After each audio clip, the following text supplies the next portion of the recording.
So hi, I'm Rishudit, and in today's video we are going to discuss the third method from time series analysis, which is a method of moving averages. तो इससे पहले time series analysis से मेरे 2-3 videos और भी आ चुके हैं, जिसमें कि मैं टाइम सीरीज एनालिसिस का फुल इंट्रोडक्शन डिटेल में आपके साथ शेयर कर चुकी हूँ. In the second video we have discussed first method, जिसमें हमने फ्री हैंड कर्व मैथड को सीखा था. And in the last video which I had uploaded, उसमें हमने सीखा था कि second method which was your method of semi averages, वो हम कैसे यूज करते हैं टाइम सीरीज को एनालाइज करने के लिए. Now in this third method we would study the method of moving averages, कि मूविंग एवरेजेस आपके क्या होते हैं, कैसे हम उनको कैलकुलेट करते हैं. ऑलराइट, तो मूविंग एवरेजेस को स्टार्ट करने से पहले, जैसा कि मैं आपको हर अपनी स्टैटिस्टिक्स की वीडियो में बताती हूँ कि we should always relate today's video with the yesterday's video. Okay, जो भी आपका प्रीवियस वीडियो है उससे मैं हमेशा आज के टॉपिक को इसलिए कनेक्ट करती हूँ, इसलिए रिलेट करती हूँ, ताकि दो चीज़ें हो जाती हैं कि एक चीज़ आपको ये पता चल जाए कि उसका सिग्निफिकेंस क्या है, क्यों एक नया मेथड मार्केट में लेकर के आए हम लोग, इस मेथड का ऑब्जेक्टिव क्या है. ठीक है, ये समझना बहुत ज़रूरी है हर स्टैटिस्टिशियन के लिए, हर रिसर्चर के लिए. Even if you are a student, अगर आप स्टैटिस्टिक्स को पढ़ रहे हैं तो ज़रूरी नहीं है कि आपको उसकी एक थ्योरी क्रैम करनी है. आपको उस थ्योरी के साथ साथ उसका प्रैक्टिकल भी पता होना चाहिए कि प्रैक्टिकली अगर उसको इम्प्लीमेंट करना पड़े तो हमें कहाँ उस चीज़ को अप्लाई करना है. ठीक है, और दूसरा क्या होता है कि आपको लर्न करने में हमेशा इजी रहता है. आपको ये चीज़ याद रखने की ज़रूरत नहीं पड़ेगी कि हमें किस मेथड में क्या चीज़ करनी है. कोई भी कंफ्यूजन क्रिएट नहीं होगा अगर आप नेम से ही उन चीज़ों को समझते हुए आगे बढ़ेंगे, तो लाइफ टाइम के लिए आपको जो है वो चीज़ें लर्न हो जाती हैं. तो स्टार्ट करते हैं मूविंग एवरेज से पहले. जो हमने किया था सेमी एवरेज से. सो सेमी एवरेज में हमने क्या किया था कि जो भी हमारे पास सब वैल्यूज़ गिवन थी, हमने उनको 2 पार्ट्स में डिवाइड कर लिया था. ठीक है, कोई भी 2-2 पार्ट में डिवाइड कर लिया था इवन एंड ओड के हिसाब से, और उसमें से फिर एक एवरेज पॉइंट निकाला था. ये एवरेजेस इन दोनों ग्रुप्स को रिप्रेजेंट कर रहे थे, और फाइनली इन दोनों एवरेजेस को हमने प्लॉट किया था ग्राफ पे, और फिर उसको एक लाइन से कनेक्ट करके जो है ट्रेंड लाइन पता कर ली थी हमने. This was your method of semi averages, right. अब हमें मूविंग एवरेजेस पे क्यों जाना है? देखिए, सेमी एवरेज का क्या ऑब्जेक्टिव था कि आपको एक एक्यूरेट ट्रेंड लाइन मिल सके, और दूसरा आपको ग्रोथ या डिक्लाइन पता लग सके.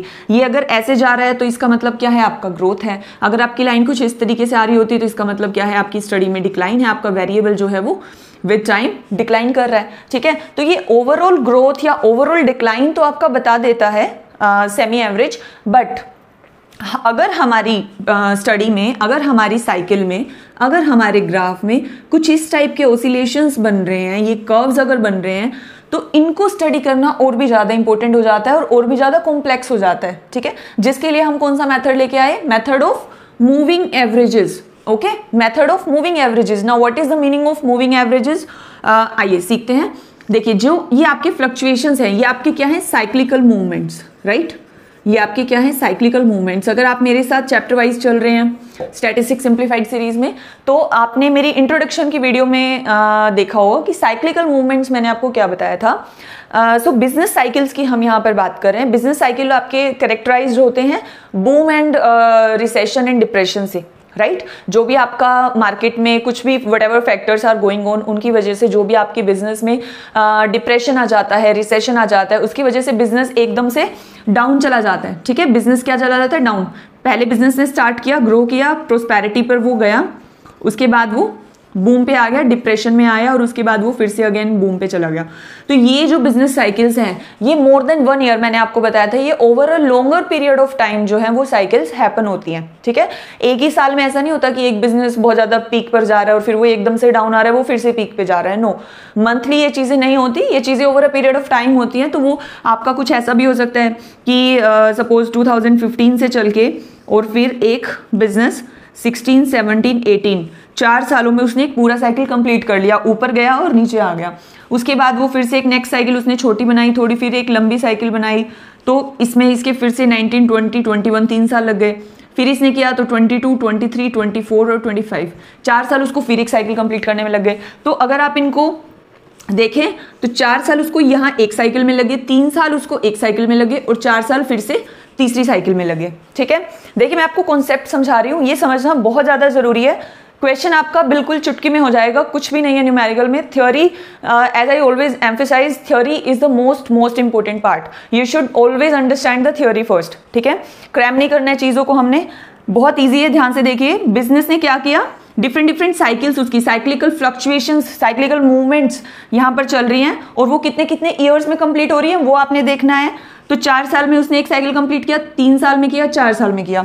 तो हमें क्या बोला कि आप इनका एवरेज बताओ कि साइक्लिकल मूवमेंट्स के हिसाब से क्या एवरेज चल रहा है, चाहे वो ग्रोथ है चाहे वो डिक्लाइन है, ठीक है।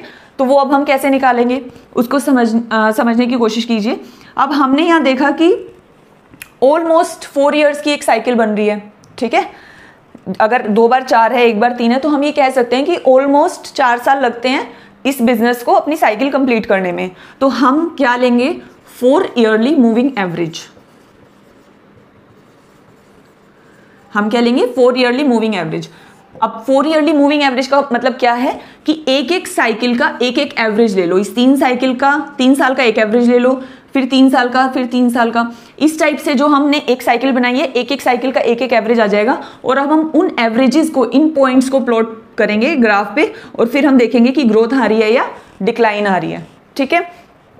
आई गेस बहुत ज़्यादा इजी वे में मैंने आपको समझाया है। मूविंग एवरेज क्यों बोला कि जो ये एवरेजेस हैं वो किस डायरेक्शन में मूव कर रही हैं, इसलिए हमने इनको मूविंग एवरेजेस बोला। अब जब मैं इलस्ट्रेशन करूंगी तो इलस्ट्रेशन की हेल्प से आपको और अच्छे से क्लियर हो जाएगा कि कैसे हम इन चीज़ों को फाइनली फिगर आउट कर रहे हैं, कैसे प्रैक्टिकली इंप्लीमेंट कर रहे हैं, ठीक है। तो उसको हम एक इलस्ट्रेशन के थ्रू समझते हैं। उससे पहले आप इसका एक स्क्रीनशॉट ले लीजिए अगर आपको थ्योरी लर्न करने के लिए इसे रिक्वायर्ड है आपके लिए। Now look at the board. अब जैसे हमने सेमी एवरेजेस में इवन सीरीज का केस अलग लिया था, ओड नंबर सीरीज का केस अलग लिया था, तो वैसे ही सेम मूविंग एवरेजेस में भी हमारा एक केस रहेगा ओड नंबर्स का और एक केस रहेगा इवन नंबर्स का, ठीक है। बट अब हम नंबर ऑफ वैल्यूज की बात नहीं कर रहे हैं, नंबर ऑफ ईयर्स की बात नहीं कर रहे हैं। सेमी एवरेजेस में हमने ये ईयर्स काउंट करे थे कि अगर ये 3 है, 5 है, 7 है तो वो ओड नंबर का केस है, 2, 4, 6, 8, 10 कुछ है तो वो इवन नंबर का केस है। बट यहाँ ऐसा नहीं है। यहाँ पे ओड और इवन हमने क्या देखना है कि हमने 3 ईयरली मूविंग एवरेजेस निकालनी है या 4 ईयरली निकालनी है, 5, 6, वो आपका डिसाइड करेगा कि ओड नंबर का केस है या इवन नंबर का केस है। तो अब सपोज हमें यहाँ पर निकालना है 3 ईयरली ट्रेंड, ठीक है।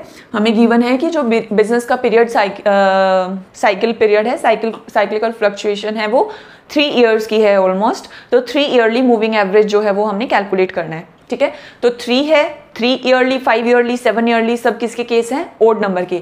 तो फर्स्ट मेथड हम कौन सा कर रहे हैं, ओड नंबर, इसका केस करें।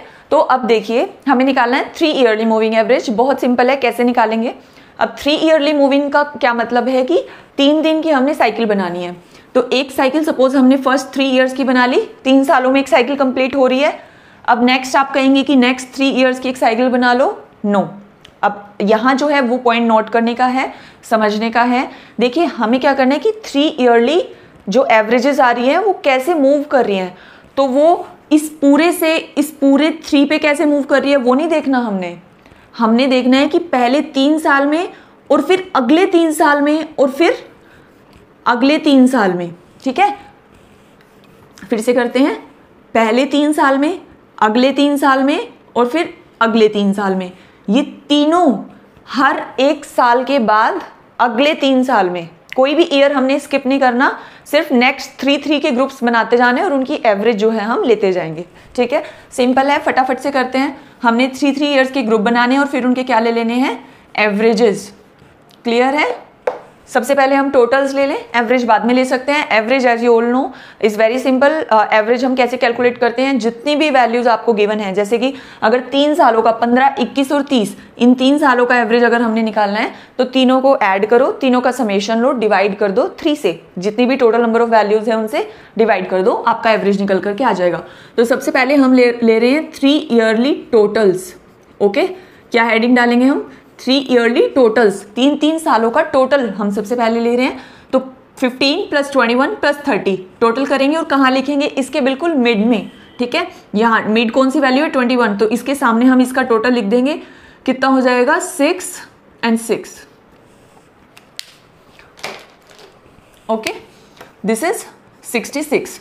नेक्स्ट टोटल लेंगे अब हम, जैसा कि मैंने अभी आपको बताया कि उसके बाद नेक्स्ट 3 का कौन सा बनेगा, जस्ट इसके बाद जो है वो, ये आपका नेक्स्ट ग्रुप बन जाएगा। 21, 30 + 36, तीनों का टोटल लेंगे, कहाँ लिखेंगे, तीनों की मिड वैल्यू अब कौन सी है, 30, तो नेक्स्ट वैल्यू के सामने लिख देंगे 7, 8।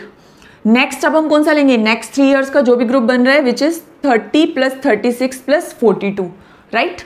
तो अब इसको 36 के सामने लिखेंगे 8 10। नेक्स्ट हम लेंगे 36 से 36 42 46। अब इन तीनों का टोटल कहाँ लिखेंगे, 42 के सामने। आई होप आपको समझ आ रहा है, अगर नहीं आ रहा है तो यहीं से वीडियो को रिवाइंड करें और इस चीज़ को समझ लें कि कैसे कैसे हम टोटल्स ले रहे हैं, ठीक है। तो अब हम टोटल ले रहे हैं 36 + 42 + 46 और लिख रहे हैं बीच वाली वैल्यू के सामने विच इज योर 42, ओके। 6 6 12 2 14 4 1 12। अब हम नेक्स्ट लेंगे 42 46 एंड 50 का, लिखेंगे 46 के सामने। नाउ 90 95 एंड 102, ये आपका आ जाएगा 7 एंड 28। अब ये देखिए हम सब टोटल्स कर चुके हैं। अब आप कहेंगे कि व्हाट अबाउट 102, तो हम इस वैल्यू को अब नहीं ले सकते क्योंकि उसके बाद अगर 95 से आप स्टार्ट करोगे तो 95 102 ये सिर्फ 2 ही वैल्यूज हैं, तीसरी वैल्यू हमारे पास नहीं है और कोई, तो ये वाला ग्रुप अब हम नहीं बना सकते, ठीक है। पूरा साइकिल फिनिश नहीं होगा। इसलिए अगर आप इसे देखें तो आपने एक चीज देखी होगी कि अगर हम 3 ईयरली टोटल्स ले रहे हैं या 3 ईयरली मूविंग एवरेज ले रहे हैं तो हमारी एक एक वैल्यू जो है वो दोनों साइड से ब्लैंक रह गई है, ठीक है, वो बच जाएगी, फर्स्ट वैल्यू और लास्ट वैल्यू। इसी टाइप से अगर आप 5 ईयरली मूविंग एवरेज लेंगे तो आपकी ऊपर और नीचे दो वैल्यूज छूट जाएंगी, ठीक है, वो ब्लैंक रहेंगी। 7 ईयरली में ये 3 हो जाएंगी, ठीक है। वो अगर आप क्वेश्चन खुद से करके देखोगे 5 ईयरली का 7 ईयरली के जब भी इलस्ट्रेशंस करेंगे तो आपको वो खुद से वो चीज़ें समझ आ जाएंगी, दिख जाएंगी, ठीक है। अब हमने ये 3 ईयरली मूविंग टोटल्स तो ले लिए हैं, अब हमने इसके बाद क्या लेना है, 3 ईयरली मूविंग एवरेज, ठीक है। तो नेक्स्ट हमारी हेडिंग बनेगी 3 ईयरली मूविंग एवरेजेस। अब एवरेजेस निकालने के लिए हमने क्या करना है, फाइनली इन टोटल्स को किससे हम डिवाइड कर देंगे, 3 से, क्योंकि total number of values, her total जो भी हमने 3 वैल्यूज का टोटल लिया है तो उसमें नंबर ऑफ वैल्यूज क्या है 3, तो 3 से डिवाइड कर दें इन सबको, हमारे एवरेजेस निकल करके आ जाएंगे फटाफट से। इन सबके डिवाइडेड बाय 3 यहाँ लिख देते हैं, दिस इज 22, दिस इज 95.67। तो ये हमने सारी वैल्यूज को 3 से डिवाइड करके एक 3 ईयरली मूविंग एवरेजेस की कॉलम जो है वो बना दी है। अब बस इसके बाद कुछ भी नहीं है, आपका पूरा क्वेश्चन हो गया है। You won't believe I guess, क्योंकि बहुत सिंपल था ये। आपने सिर्फ 3 ईयर्स के ग्रुप्स बनाए, उनके टोटल्स लिए, उनको 3 से डिवाइड करके उनके एवरेजेस निकाल लिए। सेम पैटर्न में आपके 5 ईयरली निकल जाएंगे, 7 ईयरली, 9 ईयरली, जो भी आपको क्वेश्चन में गिवन है। 7 ईयरली है तो 7 के ग्रुप बनाते जाओ, 7 का जैसे एक ग्रुप बन गया, 1 2 3 4 5 6, और उसके बाद नेक्स्ट 21 से ही शुरू हो जाएगा आपका नेक्स्ट 7 का ग्रुप, ठीक है। तो इस टाइप से 5 ईयरली 7 ईयरली आपके हो जाएंगे। जो ध्यान देने की चीजें हैं वो क्या है कि ये जो वैल्यू फाइनली जो वैल्यूज आपकी आई हैं ये आपकी किसके सामने है, किस ईयर के अगेंस्ट है, वो आपने अच्छे से देखना है। तो 22 कौन से ईयर के अगेंस्ट है, 1990 के। 95.67 किसके अगेंस्ट है, 2022 के, ठीक है। क्योंकि अगर आपको बोला जाता है कि आप इसकी एक ट्रेंड लाइन भी बना के दिखाओ, ग्राफ पे इनको प्लॉट करो, तो उसमें आपको ये बिल्कुल अच्छे से लेना जरूरी है। और अगर आप क्वेश्चन भी अटेम्प्ट कर रहे हैं यहाँ तक भी, तो भी आप बिल्कुल ईयर के सामने उनको टेबल में लिख के दिखाएंगे अपने क्वेश्चन में, ठीक है। तो ये आपका बन गया 3 yearly moving average which was your odd number case. अब सेकंड हम करेंगे इवन नंबर ऑफ केस, ठीक है। I guess video is getting lengthy and I have to break this in further two parts. तो ओड नंबर के case का ही एक इस वीडियो में रहने देते हैं। इवन नंबर के लिए let's take some other short, तो इसके लिए आप अपकमिंग वीडियो का वेट कर सकते हैं। And in the next video in the same playlist you may find the 2 illustrations for both of these methods under even number of case, ठीक है। तो इवन केस को हम उसके बाद करेंगे। उसके अलावा मूविंग एवरेजेस में और भी बहुत सारे छोटे छोटे टॉपिक्स हमें कवर करने होते हैं, जैसे कि वेटेड एवरेजेस कैसे निकलते हैं, इस पीरियड को कैसे कैलकुलेट करते हैं, जो 3 ईयरली 7 ईयरली, इसको हम कैसे डिसाइड करेंगे। तो इस टाइप के जो भी छोटे छोटे आपके टॉपिक्स हैं, शॉर्ट टर्म फ्लक्चुएशंस है, उनके लिए आपको अपकमिंग वीडियोज जो है मिलती रहेंगी। उसके बाद फाइनली हम करेंगे 4th method which is your least square method. Alright, so that was enough for today and thank you for watching. If you found this video informative, you may like this video and you may share this with your friends, and if you are new to this channel you may subscribe and you may press the bell icon so that you may get the notifications timely for upcoming videos related to statistics, business research and many other business subjects. So thank you for watching, and yes, if you want to understand any other topic of statistics, you may just go and check out this playlist, Statistics Simplified, under Rishi Udit YouTube channel, or otherwise I'll just put directly a link in the description box. You may go and check out. So thank you for watching. Until my next video, keep learning.